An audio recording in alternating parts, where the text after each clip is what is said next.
نمازوں کے علاوہ، خاص مواقع کے علاوہ دن میں جب بھی آپ چاہیں درود شریف پڑھ سکتے ہیں، لیکن عام دنوں کے علاوہ جمعے کے دن خصوصی طور پر درود شریف پڑھنے کی تاکید ہے، کیونکہ آپ نے اس کا خود حکم دیا. آپ صلی اللہ علیہ وسلم نے فرمایا جمعہ کے روز کثرت سے مجھ پر درود پڑھا کرو، جو آدمی جمعہ کے روز مجھ پر درود بھیجتا ہے وہ میرے سامنے پیش کیا جاتا ہے. اسی طرح دعا سے پہلے، دعا کے بعد، پھر جہاں کہیں آپ کا نام لیا جا رہا ہو یا لکھا جا رہا ہو یا کسی بھی طرح آپ کا ذکر آئے وہاں آپ کے لیے درود پڑھنا. اسی طرح مسجد میں داخل ہوتے وقت درود شریف پڑھنا، مسجد سے نکلتے وقت درود شریف پڑھنا، پھر نماز سے فارغ ہونے کے بعد درود شریف پڑھنا. یعنی ایک تو نماز کے اندر ہے، لیکن نماز سے فراغت کے بعد، پھر اسی طرح ہر مجلس میں آپ پر درود پڑھنا ضروری ہے. پھر اسی طرح صبح و شام کے اوقات میں، یعنی یہ تمام مواقع ایسے مواقع ہیں جس میں آپ درود شریف پڑھ سکتے ہیں. اور موقع کوئی ہو یا نہ ہو، دن یا رات کی گھڑیوں میں سے جس گھڑی میں آپ چاہیں، جب چاہیں، چلتے پھرتے، کام کاج کرتے، آپ اللہ کے رسول صلی اللہ علیہ وسلم کو یاد کر سکتے ہیں، آپ کے لیے درود اور سلام پڑھ سکتے ہیں. نبی صلی اللہ علیہ وسلم پر درود شریف پڑھنے کے کئی صیغے ہمارے ہاں مشہور ہیں. اس میں کچھ تو وہ ہیں جو آپ صلی اللہ علیہ وسلم سے ثابت ہیں، اور کچھ ایسے ہیں کہ جو لوگوں نے بعد میں خود بنا لیے ہیں. تو وہ ایسے تمام ورژن یا ایسی تمام عبارتیں جو لوگوں نے خود اس معنی کی بنائی ہیں، خواہ وہ عربی میں ہیں یا اردو میں ہیں، تو ان کو پڑھنے کی حد تک تو پڑھا جا سکتا ہے. یعنی اگر نثر میں کوئی ایسی عبارت موجود ہے جس میں آپ صلی اللہ علیہ وسلم کے لیے دعا کی گئی ہے یا آپ کی مدح کی گئی ہے یا آپ پر سلام بھیجا گیا ہے، خواہ وہ نثر میں ہو یا شعر میں، تو اس میں حرج تو کوئی نہیں.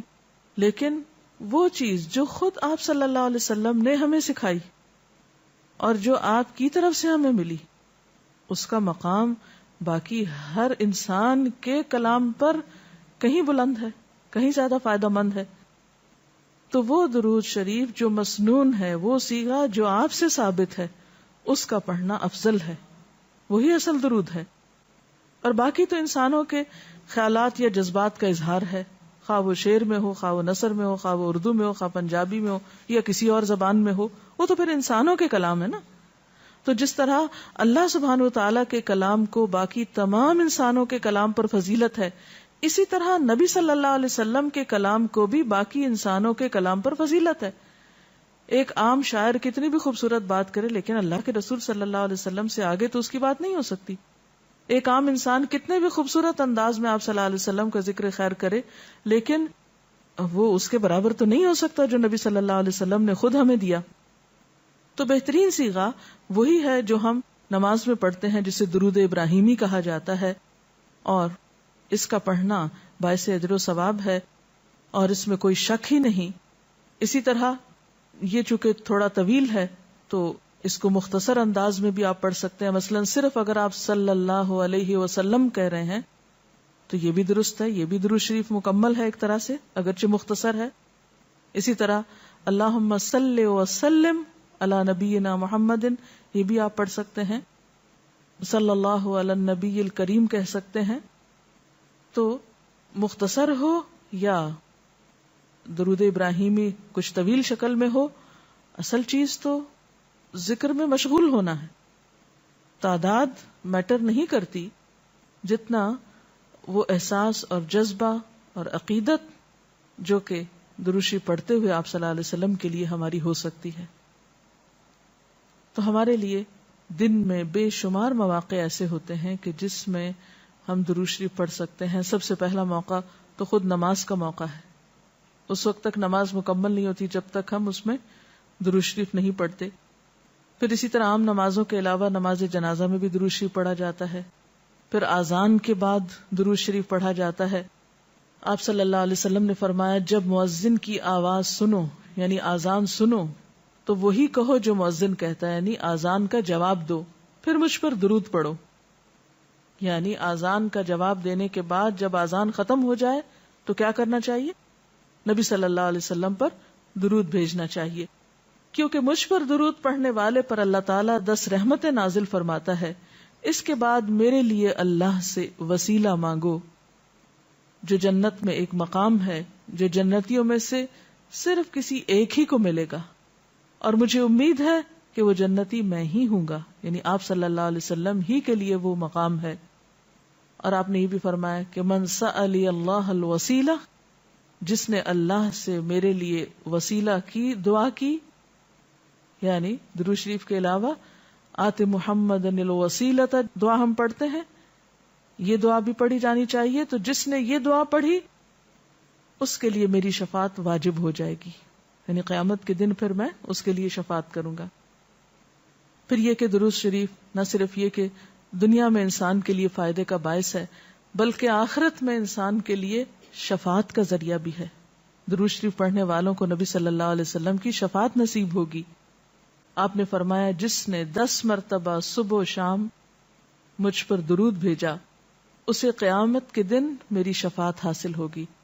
اب یہ کہ اگر زیادہ وقت نہ بھی ملے تو 10 دفعہ درود شریف پڑھنا آخر کیا مشکل ہے، کتنی دیر لگ جائے گی، لیکن اس کا اجر و ثواب اور اس کا فائدہ کس قدر ہے.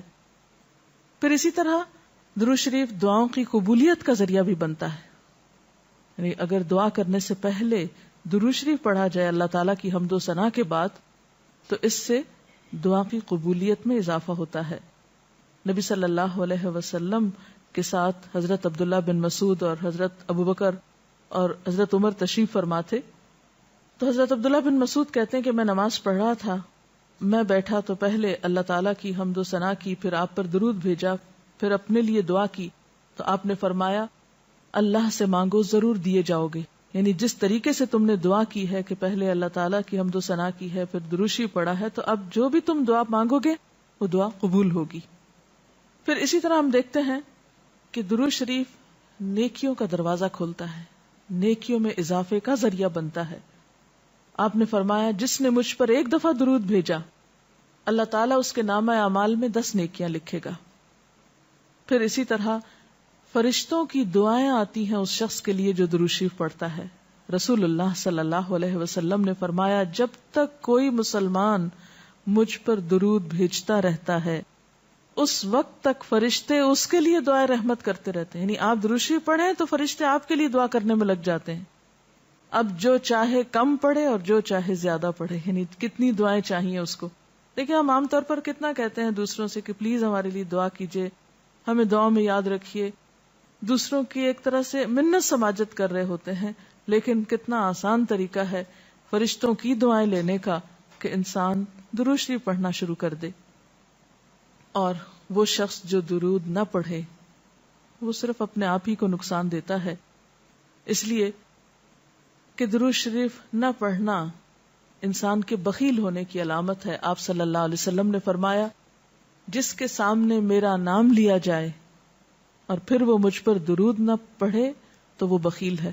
اس سے یہ بات بھی پتہ چلتی ہے کہ اگر ہم خود درود شریف نہیں بھی پڑھ رہے لیکن اگر کوئی اور آپ کا ذکر خیر کر رہا ہے یا کوئی اور درود شریف پڑھ رہا ہے اور اگر وہ بلند آواز میں پڑھ رہا ہے تو ہمیں بھی آپ کا نام سنتے ہی دل میں درود شریف پڑھنا ہوگا.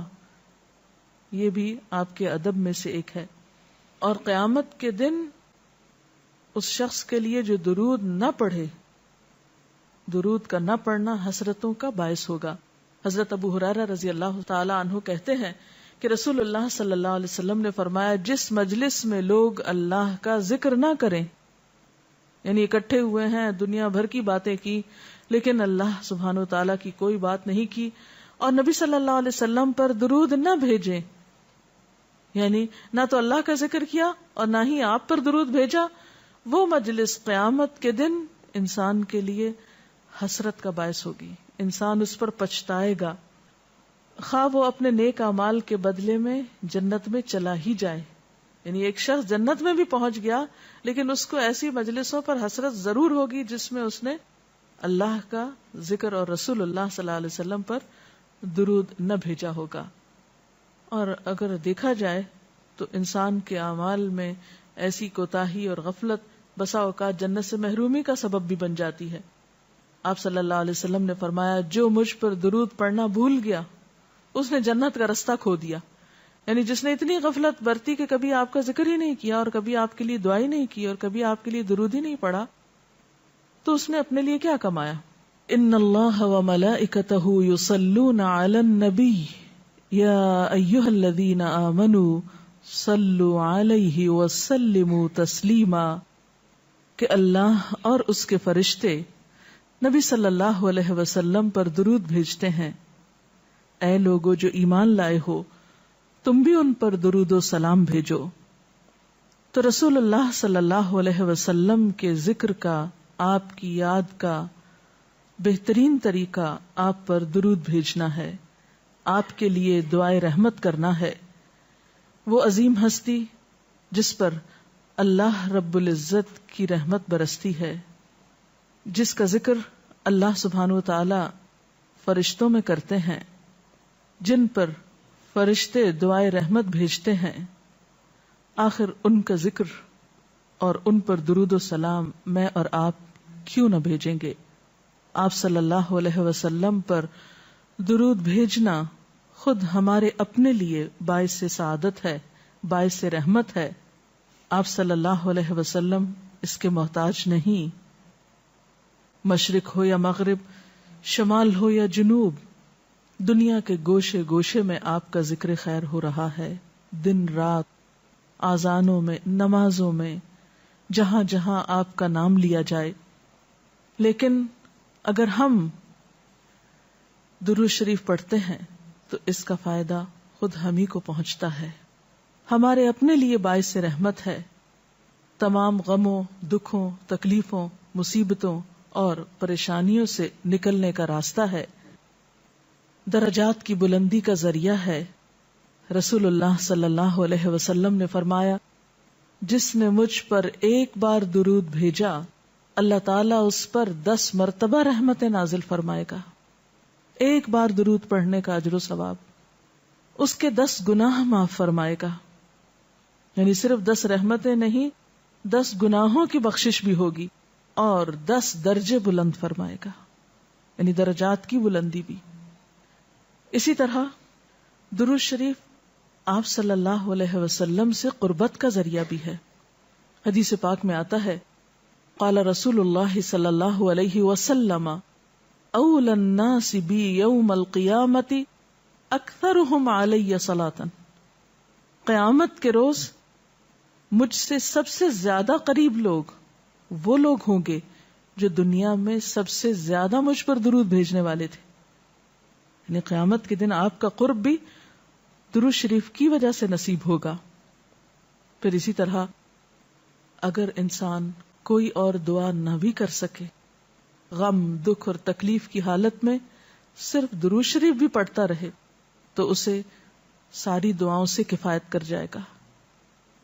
ایک حدیث میں آتا ہے, حضرت ابی ابن کعب رضی اللہ تعالی عنہ کہتے ہیں کہ میں نے آپ صلی اللہ علیہ وسلم سے عرض کیا, اے اللہ کے رسول صلی اللہ علیہ وسلم, میں آپ پر کثرت سے درود بھیجتا ہوں, یعنی بہت زیادہ آپ پر درود بھیجتا ہوں, اپنی دعا میں سے کتنا وقت میں درود کے لیے وقف کروں؟ یعنی جتنی میں دعائیں مانگتا ہوں ان میں سے کتنے وقت کے لیے درود پڑھا کروں, یعنی آپ پر دعائے رحمت بھیجوں یا آپ کے لیے دعائے رحمت کروں. درود کا مطلب یہی ہوتا ہے. تو آپ صلی اللہ علیہ وسلم نے فرمایا, جتنا تو چاہے